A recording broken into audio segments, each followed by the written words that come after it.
Bienvenidos de vuelta a Café y Seda. El episodio de hoy va a ser un poco distinto. Hoy vamos a tener una conversación dentro de la fundación. Me acompaña Sebastián Castaño, nuestro gerente general. Bienvenido, Sebastián. Hola Parsifal, ¿cómo estás? Muchas gracias por el espacio. Bueno, es tu espacio también, entonces no hay mucho que agradecer. Eh, bueno, el capítulo de hoy entonces vamos a estar hablando acerca de las elecciones de Colombia. Este fin de semana, el domingo, ya bueno, es la segunda vuelta.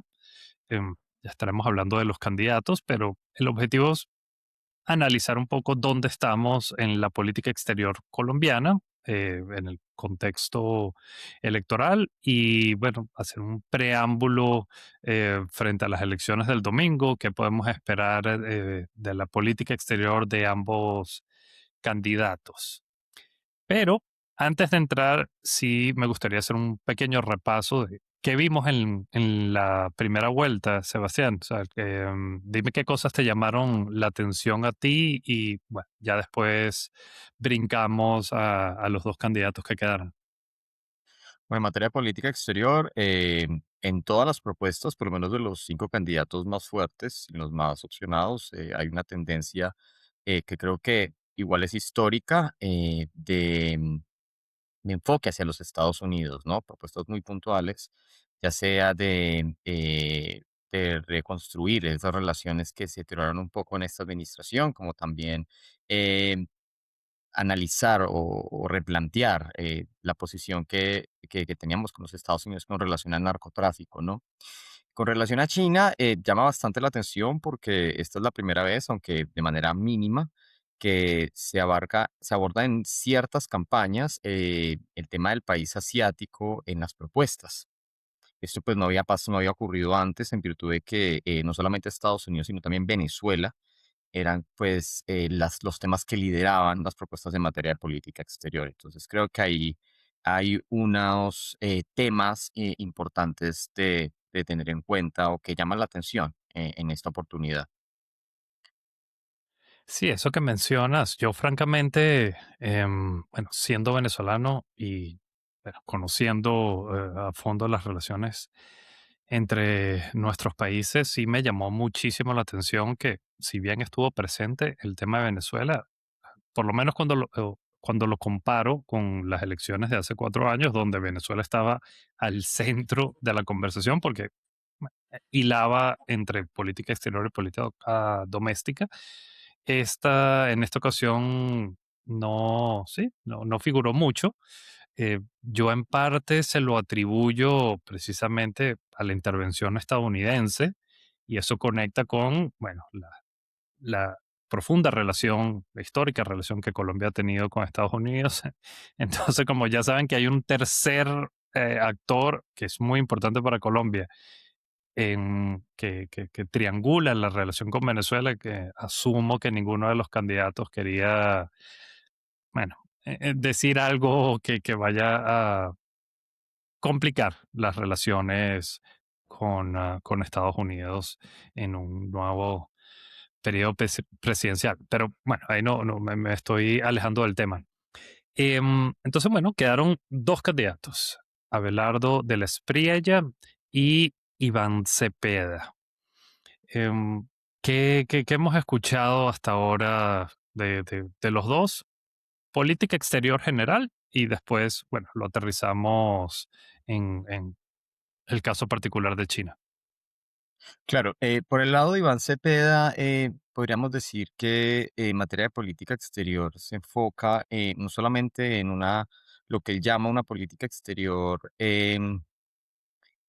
participativa, una política exterior integral, una política exterior incluyente, perdón, en el que pues no solamente haya una participación del Estado y las agencias que siempre han participado en la toma de decisiones en la materia, sino también de la población civil. Aunado a eso, de las organizaciones de la población civil. Y aunado a eso también me llama mucho la atención que eh, plantea una política exterior sin tanta dependencia hacia los Estados Unidos, particularmente en la lucha de fenómenos contra el narcotráfico. Esto, pues, siento que hay un vacío, o sea, lo plantea tal cual, pero hay un vacío de mecanismos de cómo afrontarlo. O sea, esto no es tan fácil desvincularnos de los Estados Unidos por la dependencia tan grande que hemos tenido. Sí, sí, exactamente, porque, o sea, yo te escucho, bueno, también he escuchado a CPA eso, hacerlo más participativo, eh, involucrando a la sociedad. O sea, francamente, o sea, no se me ocurren mecanismos como eso, cómo funcionaría, más allá de, bueno, algunas consultas, pero eso incluye también, obviamente, el sector privado, cosa que Cepeda no ha mencionado. Tú involucras a distintos actores de sociedad civil, incluida el sector privado, que, bueno, tienen intereses que se ven afectados por la toma de por la toma de decisiones en política exterior. Pero sí, eso parece estar, por lo menos al sol de hoy, totalmente ausente de las propuestas de Cepeda. Claro, y además también hay un tema ahí, es que él se enfoca más que todo en organizaciones de la sociedad civil que puedan brindar algún tipo de conocimiento, algún tipo de aporte. De hecho, también eso nos involucraría a nosotros, Parsifal, como organización, como Sí, fundación. bueno, Sin embargo, ojalá. eso tendría un beneficio. Sí, sin embargo, no es claro si habría una participación de todas las organizaciones civiles, cómo sería ese proceso. Hay países que han implementado ese mecanismo, como por ejemplo Suiza, como por ejemplo países europeos, incluso México también, pero convengamos que acá estamos hablando de temas muy sensibles porque, pues bueno, ¿qué tipo de organizaciones involucrarías en la toma de decisiones? ¿Serían organizaciones que converjan con su ideología o no? Entonces ahí hay un punto, digamos, muy interesante donde él no aborda. Y por el lado de Abelardo, es una política, lo que él llama una política exterior agresiva, ¿no? Más agresiva en la confrontación contra el narcotráfico. eh, Reconstruyendo, como él dice, esas relaciones con los Estados Unidos y planteando un plan Colombia 2. No profundiza a qué hace alusión a ese plan Colombia 2. Yo siempre he pensado que hablar de un plan Colombia con relación a los Estados Unidos y más en temas de seguridad, pienso que es una estrategia nostálgica en la que pues no plantea qué de diferente tendría y pues obviamente el tema del narcotráfico por todos los las repercusiones sociales y ambientales que tiene, creo que debería tener un poco una transición, digamos, en esa implementación, que él no la plantea tampoco. Eh, Creo que su política exterior está muy enmarcada en temas de seguridad, como por ejemplo retomar las relaciones diplomáticas con Israel, eh, y pues también ver la viabilidad de sacar a Colombia, por ejemplo, de organismos multilaterales como Naciones Unidas, como la Organización de Estados Americanos, e incluso de la Comisión Interamericana de Derechos Humanos, que él mismo resalta pues que no tienen o no le ve de alguna forma, digamos, un aporte en materia de seguridad, como él dice, al país. Entonces, es una política exterior muy marcada en temas de seguridad. Y aterrizándolo un poco a China, Sí, yo Parsifal. supongo.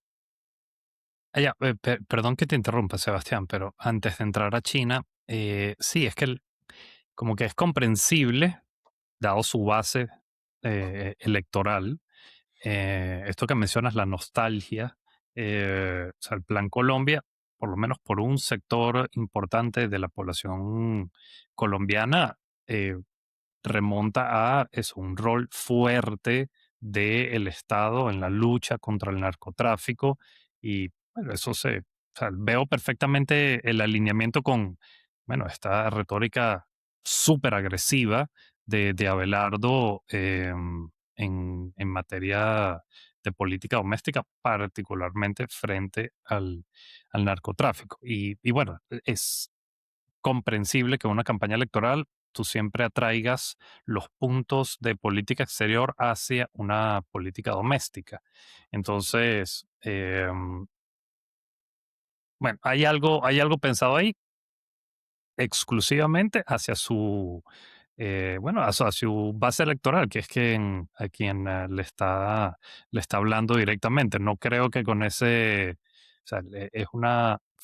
es claramente una decisión que fue pensada no para atraer nuevos votantes, sino más bien para, bueno,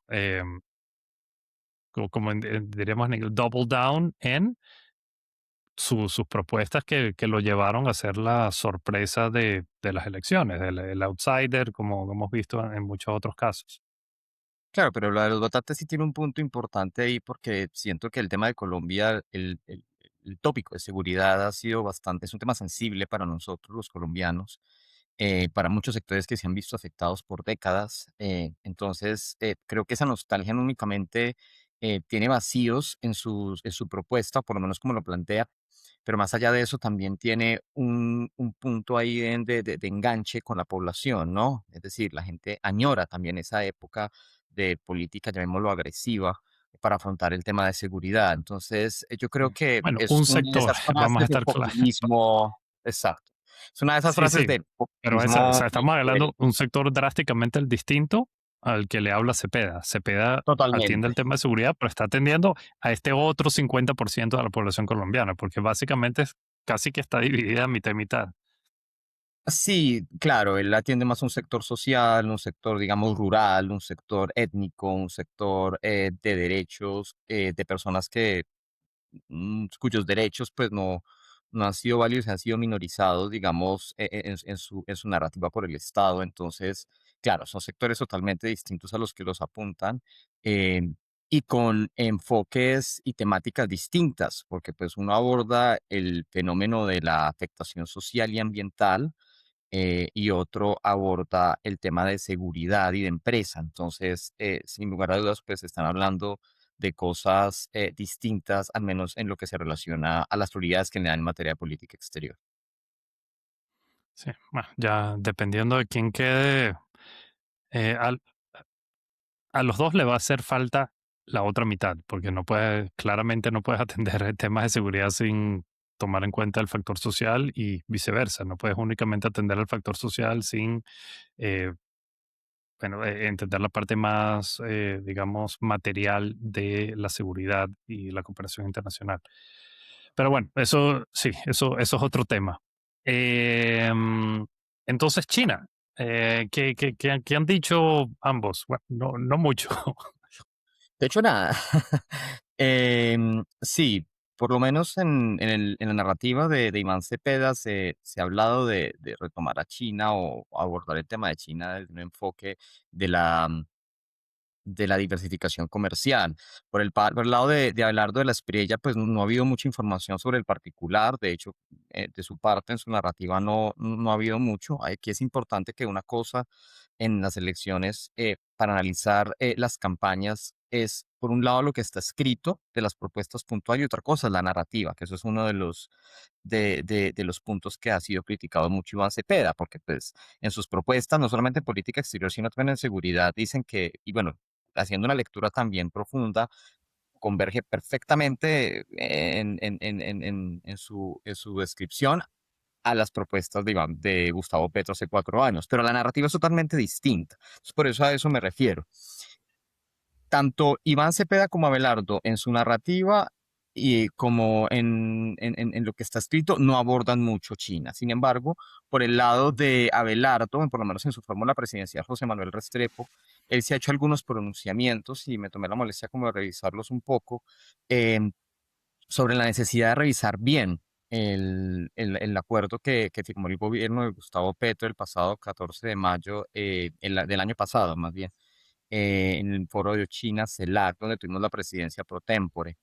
Y cuando fue ministro también en el año 22, advirtió la necesidad de evaluar la posibilidad de que, la probabilidad de que nosotros nos adhiriéramos a la iniciativa de la Franja y la Ruta para efectos de no llegar a tener conflictos con los Estados Unidos. También ha resaltado que es un tratado que no es público, o más que no sea público, que es inconsistente. Yo me tomé la molestia de revisarlo y efectivamente sí es público y plantea, digamos, tres ejes centrales, que es la transición energética, el tema de agroindustria y seguridad alimentaria, transferencia tecnológica, que creo que son los tres ejes principales.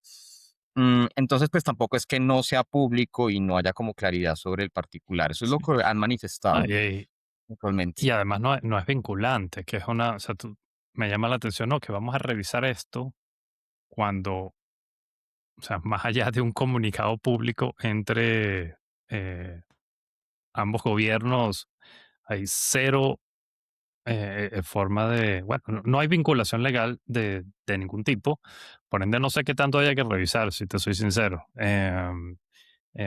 Quizás algún aspecto de imagen, esto que mencionas con Estados Unidos, pero eh, de Estados Unidos no me espero, o sea, eso ya se firmó, ya pasó, eso es historia vieja. La evidencia que hay, ya mirándolo desde un ángulo académico, de cuáles son los efectos que tiene adherirse, o en el caso de Colombia, que no se adhirió, todo es tema semántico, pero que sí creo que tiene importancia, ya lo hemos conversado en el pasado, que fue trabajar en el marco de la iniciativa de la Franja y la Ruta. em, Eso se llega tan lejos como el país quiera. Entonces, tener que reformularlo o replantearlo, francamente no le veo mucho sentido. Em, y bueno, y Abelardo, sí, yo creo que, no sé si es por falta de interés o simplemente que para él, o sea, simplemente Estados Unidos es lo importante. Desconocimiento, quién sabe, de parte de su campaña política.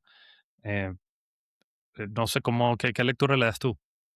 Yo creo que el silencio frente a un tema, y particularmente el tema de China, que tomó relevancia en estos últimos 4 años, no solamente con el acuerdo que firmamos en el marco de la iniciativa de la Franja y la Ruta, sino también ese escalafón que tuvimos en la primera visita de Gustavo Petro a Beijing de asociación estratégica.